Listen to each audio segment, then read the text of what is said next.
Matapos ang pre-trial conference, binubuo na ang pre-trial order para sa impeachment ni Vice President Sara Duterte.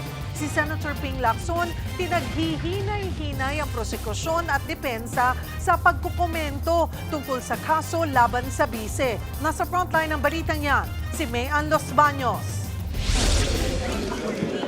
Kagabi, tinapos na ang pre-trial conference para sa impeachment ni Vice President Sara Duterte. Ibig sabihin na markahan na ang mga dokumento ng prosekusyon at defense panels na pwedeng gamiting ebidensya sa mismong paglilitis ng bise. Ayon sa Clerk of Court na si Attorney Renato Bantug, sinisimula na nila ang pagbuo ng pre-trial order. May nilabas na parang advisory memorandum si Senate President kagabi sa mga senators that we will issue the pre-trial order on Monday. So the staff will be working through the weekend para mailabas namin yung pre-trial order sa Lunes.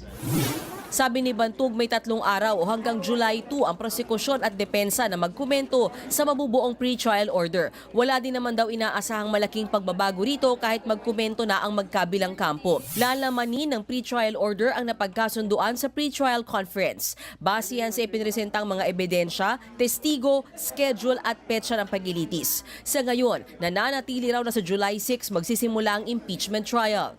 Bago ang State of the Nation address ng Pangulo sa July 27, Lunes hanggang Miyerkules ang trial day simula alas 2 ng hapon. Ilalaan ang araw ng Huwebes para sa motion day o paghahain ng mga mosyon. Pero pagkatapos ng SONA, kung kailan magbabalik sesyon na ang Senado, tuwing Martes hanggang Huwebes na ang impeachment trial, parehong oras. Kung ganyan kasiksik ang schedule sa plenary session, ano ang mangyayari sa committee hearings? Kailangan lang talaga pagkasahin yung mga oras na nalalabi para makapag-committee hearing at para makapag-session din.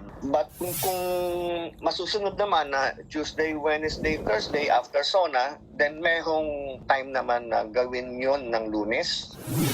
Si Senate President Win Gatchalian ang inaasahang magbubukas ng impeachment court.